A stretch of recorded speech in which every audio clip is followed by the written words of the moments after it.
এ দুনিয়ার মুসলমান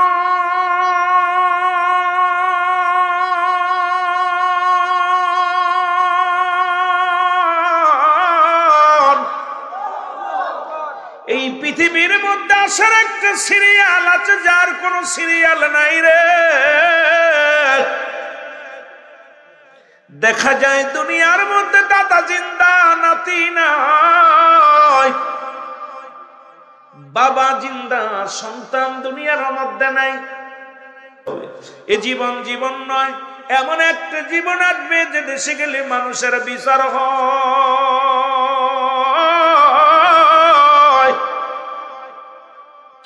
যে দেশে গেলে মানুষের হিসাব হয়, যে দেশে গেলে মানুষ আর কোনোদিন ফিরে আসে না। আমরা সবাই সেই দেশের যাত্রী। মানুষের তিনটা বিপদ। নাম্বার 1 হলো মানুষের মরণ, নাম্বার 2 হলো কবর, নাম্বার 3 হলো কিয়ামতের ময়দান। যত বড় টাকাওয়ালা হন, যত বড় বাড়িওয়ালা হন, এই তিনটা বিপদ প্রতিটার মানুষের জীবনে প্রথম বিপদ হলো মানুষের মরণ। খোদার কসম করে বলি, ফুলতুলিপ সাহেবকে বেলা ডান পাশে এরকম বসেছিল, তখন আমি সবে মাত্র কামেল কমপ্লিট করেছিলাম। পাশে বসে আলোচনা শুনে দোয়া করেছিল, মাথায় হাত দিয়েছিল। আজকে উনিও দুনিয়ার মধ্যে নেই। এইরকম হাজার হাজার আলেম, হাজার হাজার নেতা, হাজার হাজার পীর মাশায়েখ, আদম নবী থেকে শুরু করে আমার নবী রাহমাতুল লিল আলামিন পর্যন্ত কত পয়গম্বর, কত মানব, কত দানব দুনিয়ার মধ্যে আসলো। কেউ দুনিয়ার মধ্যে নাই, আমিও থাকবো না, চির বিদায় নিতে হবে, এর মধ্যে কোনো সন্দেহ নাই। ধরে বলেন ঠিক কিনা? আমার মরণের রাত কদিন আছে বাকি,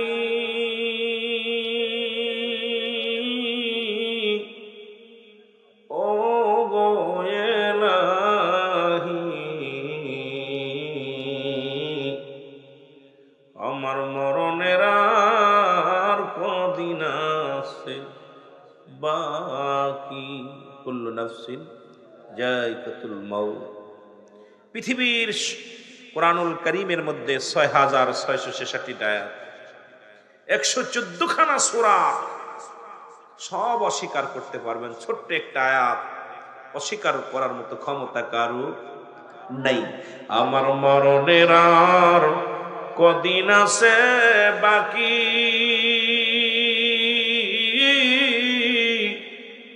ও এলাহি, আমার মরণের আর কদিন আছে, ও ইলাহি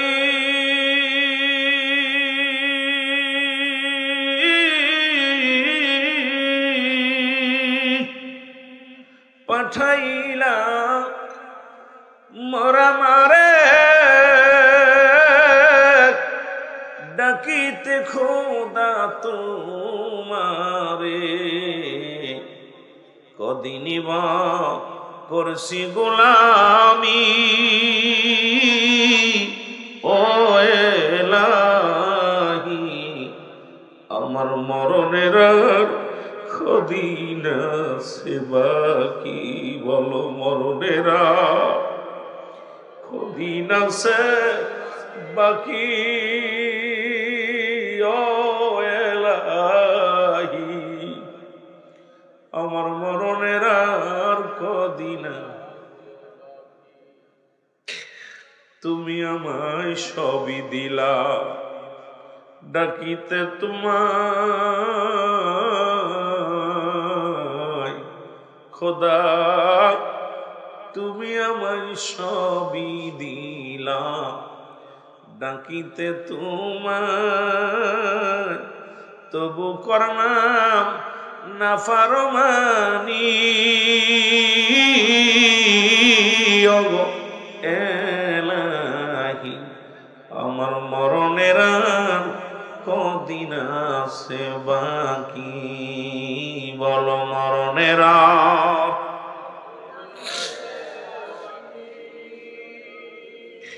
ও এলাহি, মরণেরা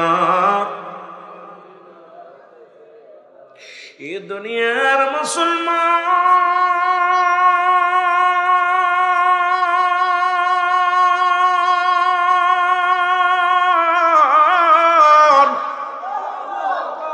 এই পৃথিবীর মধ্যে আসার একটা সিরিয়াল আছে, যার কোন সিরিয়াল নাই রে।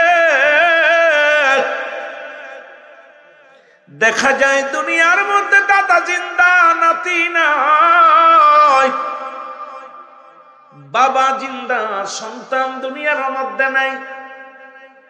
কখন কে যেন চলে যায়, বাবার কাঁধে সন্তানের লাশ, দাদার কাঁধে নাতির লাশ, ভাইয়ের কাঁধে ভাইয়ের লাশ। কখন যেন আমি আপনি দুনিয়া থেকে চলে যাই। ও মুসলমান, মানুষের মৃত্যু হয় দুইটা টাইমে, একটা হলো রাতের বেলা, একটা হলো দিনের বেলা। দিন শুরু করেছিলাম, মৃত্যুবরণ করি নাই, রাত শুরু করেছি, মৃত্যুবরণ এখনো পর্যন্ত করি নাই। ফজর পর্যন্ত বেঁচে থাকবো, সকাল পর্যন্ত বেঁচে থাকবো, আগামী দিন সূর্যোদয় হবে কেউ বলতে পারি না। কেন এত বাড়াবাড়ি? জীবনে যখন দুনিয়ার মধ্যে আগমন করেছিলাম, অন্যের হাতে কাপড় পরেছিলাম। যখন জীবনের শেষ বিদায় হয়ে যাবে, অন্যের হাতে কাপড় পরা লাগবে। জোরে বলেন ঠিক কিনা? এই দুনিয়ার মধ্যে প্রথম কাপড় পরাইছিল ও মুসলমান অন্য মানুষ। এই দুনিয়ার মধ্যে প্রথম কাপড় পরেছি পরের হাতে, ঠিক কিনা? আবার দুনিয়ার শেষ পণ্যের কাপড়টা পরের হাতে পড়তে হবে, হলো আপনার জিন্দেগি, আমার জিন্দেগি। সুতরাং আজকে কিসের জন্য এত রং তামাশা করি? কিসের জন্য জীবনটা নামাজ ছেড়ে দিই, রোজা ছেড়ে দিই? কিসের জন্য অন্যায় পথে পা বাড়ায়? কিসের জন্য এত অহংকার? কিসের জন্য এত বাড়াবাড়ি? কারণ নিজের তো জিন্দেগিটা শেষ। কখন যেন রব্বে কারিমে ডাক দেয়, দুনিয়ার মায়া ছেড়ে চলে যেতে হবে। এ জীবন জীবন নয়, এমন একটা জীবন আসবে যে দেশে গেলে মানুষের বিচার হয়, যে দেশে গেলে মানুষের হিসাব হয়, যে দেশে গেলে মানুষ আর কোনোদিন ফিরে আসে না। আমরা সবাই সেই দেশের যাত্রী। মানুষের তিনটা বিপদ। নাম্বার 1 হলো মানুষের মরণ, নাম্বার 2 হলো কবর, নাম্বার 3 হলো কিয়ামতের ময়দান। যত বড় টাকাওয়ালা হন, যত বড় বাড়িওয়ালা হন, এই তিনটা বিপদ প্রতিটার মানুষের জীবনে প্রথম বিপদ হলো মানুষের মরণ। খোদার কসম করে বলি, ফুলতুলিপ সাহেবকে বেলা ডান পাশে এরকম বসেছিল, তখন আমি সবে মাত্র কামেল কমপ্লিট করেছিলাম। পাশে বসে আলোচনা শুনে দোয়া করেছিল, মাথায় হাত দিয়েছিল। আজকে উনিও দুনিয়ার মধ্যে নেই। এইরকম হাজার হাজার আলেম, হাজার হাজার নেতা, হাজার হাজার পীর মাশায়েখ, আদম নবী থেকে শুরু করে আমার নবী রাহমাতুল লিল আলামিন পর্যন্ত কত পয়গম্বর, কত মানব, কত দানব দুনিয়ার মধ্যে আসলো। কেউ দুনিয়ার মধ্যে নাই, আমিও থাকবো না, চির বিদায় নিতে হবে, এর মধ্যে কোনো সন্দেহ নাই। ধরে বলেন ঠিক কিনা? আমার মরণের আর কদিন আছে বাকি, ও গো এলাহি, মরণের আর কয়দিন আছে, আমার মরণের কদিন আছে বাকি, ও গো এলাহি, আমার মরণের ও এলাহি।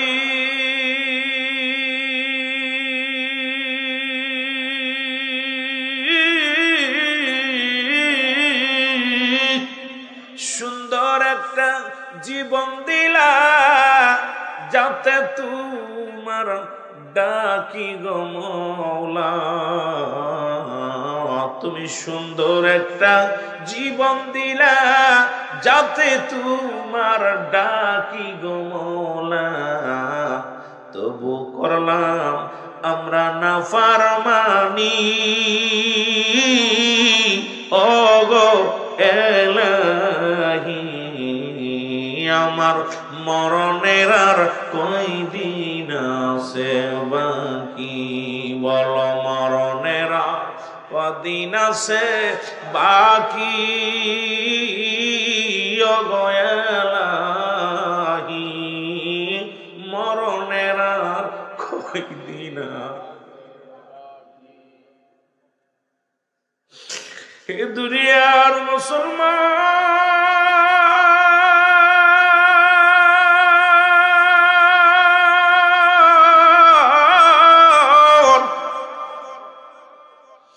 বলতেছিলাম মানুষের জীবনে প্রথম বিপদ হলো মানুষের মরণ। এই মরণের পেয়ালা পান করতে হবে, এর মধ্যে কোনো সন্দেহ নাই।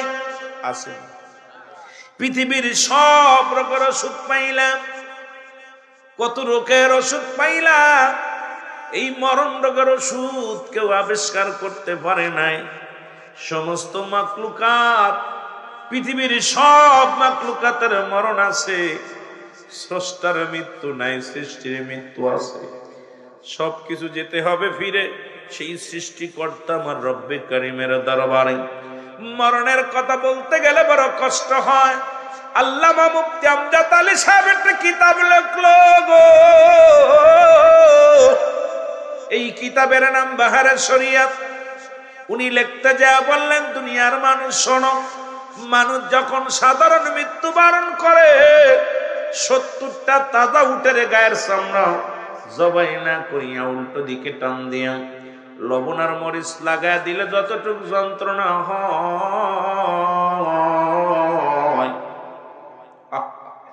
70টা তাজা উটের গায়ের চামড়া জবাই না করিয়া উল্টো দিকে টান দিয়া লবণ আর মরিচ লাগায় দিলে যতটুকু যন্ত্রণা হয়, এর চাইতে 70 গুণ যন্ত্রণা হলো একটা সাধারণ মৃত্যু। এখন আমরা অনেকেই মরণকালে দেখি চোখ দুটি বড় বড় হয়ে গেছে গো, দেখেছি মরণের সময় পায়খানা করে দিছে, মরণের সময় জিহ্বাটা বড় হয়ে গেছে। আরে কত মানুষ মরণের সময় জিহ্বাটা বড় হয়ে যায়, কত মানুষ মরণের সময় পায়খানা প্রস্রাব করে দেয়, কত মানুষ মরণের সময় মুখটা বেঁকা হয়ে যায়, এক টঙ্গ পড়ে যায়। এই মানুষটার মরণ কত কঠিন হয় রে। এই মরণের পেয়ালা পান করতে হবে, কোনো সন্দেহ নাই। রব্বে কারীম আমাদের মরণের যন্ত্রণা সহজ করে দিও। জোরে জোরে চিল্লায় বলা যাবে না আল্লাহু আকবার। ওরে এ আমার ভাইয়েরা, আমার বন্ধুরা, আমার আজ হোক কাল হোক, দুদিন পর হোক দুদিন আগে হোক, এই মরণের পেয়ালা পান করতে হবে। চিরদিন থাকার জায়গা না। ফিরআউন, নমরুদ, কারণ যারা খোদাই দাবি করেছিল, যারা এই দুনিয়ার মধ্যে কতই না তাকাব্বারি করেছিল। আপনাদের মহল্লার মধ্যে কত মানুষ যাদের ভয় এলাকার মানুষগুলো থরথর করে কাঁপত। এরে মুসলমান মোল্লাদের ভয়ে বিশ্বাসটা ঘর থেকে বাইর হতে পারত না। এক দলের ভয়ে আর এক দল ঘর ছাড়া হয়েছে। ও মুসলমান শুনে নাও, আজকে তারা কোথায়? যাদের ভয়ে তোমরা থরথর করে কাঁপতো, আজকে তারা দুনিয়া থেকে বিদায় হয়ে গেছে। কেউর কবর উপরে কুত্তা শেলে পায়খানা করে, কারোর কবর উপরে গরু ছাগলে পায়খানা করে, ঘাস খায়। কবর থেকে খেদানোর মতো ক্ষমতা আল্লাহ দেয় নাই। এই গ্রামের চেয়ারম্যান বলেন, মেম্বার বলেন, কত দামি দামি মানুষগুলো মারা গেছে, তার কবর উপরে গরু ছাগলে ঘাস খায়, কুত্তা শেলে পায়খানা করে। কবর থেকে খেদানোর মতো ক্ষমতা যদি না হয়, কিসের এত মস্তানি, কিসের এত বাহাদুরি, কিসের এত জমিদারি? সুতরাং তোমার মস্তানি চলবে না, তোমার ধন সম্পদ নিয়ে বাড়াবাড়ি করা চলবে না। ওই কবর আমার একমাত্র ঠিকানা।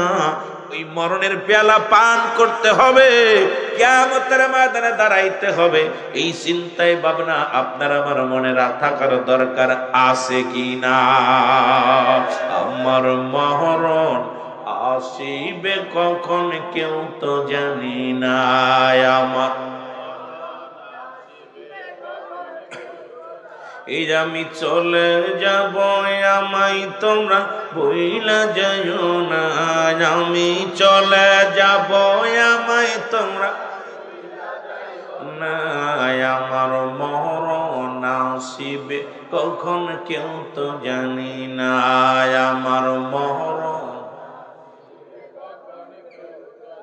টাকা পয়সা দালান কোটা যাহা করেছি সব কিছু ফেলাইয়া আজি একাই চলেছি রে আমি সব কিছু ফেলাইয়া আজি আমি যাবার কালে ভেবে দেখি আমার কেহ নাই আমি যাবার কালে ভেবে দেখি নাই আমার মরণ আসিবে কখন কেউ তো জানি না আমার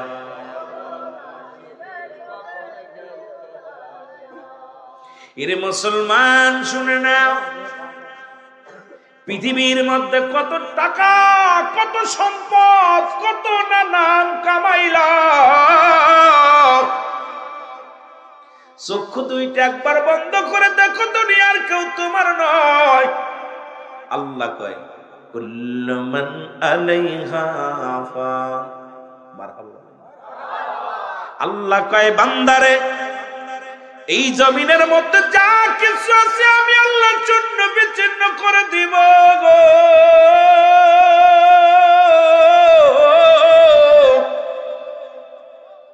ঘোষণাটা কুল্লু মান আলাইহা ফান সব শেষ করে দিবে কে আমি সিদ্দিকী ঘন্টা অনেক আলোচনা করে শেষ ময়দান শেষ রব্বে কারিমু আপনাকে আমাকে পাঠাইছে দুনিয়ার মধ্যে কিছুদিন খেলাধুলা করার পর আমরা ছোট্টবেলা খেলাধুলা করছি দেখি বাচ্চারা আপনারা করছেন কি জানি না তবে আমি খেলেছি ছোটবেলা ঘর বানিয়েছি স্কুল থেকে এসে কিছুক্ষণ খেলা করার পর গড্ডা লাথি মেরে ভেঙে দৌড় মারছি হয়তো 2 ঘন্টা 3 ঘন্টা খেলা করার পর সব ভেঙে ছুঁড়ে থুয়ে দৌড় ঠিক এই পৃথিবীতে একই রকম আমি আপনি 40 বছর 50 বছর 60 বছর জিন্দেগি খুব আনন্দে ঘোরাঘুরি করতেছি যখন আজরাইল এসে যাবে 1 সেকেন্ড সময় গমও দিব না বেশিও দিব না এই দুনিয়া থেকে চিরবিদায় জোরে বলেন ঠিক কিনা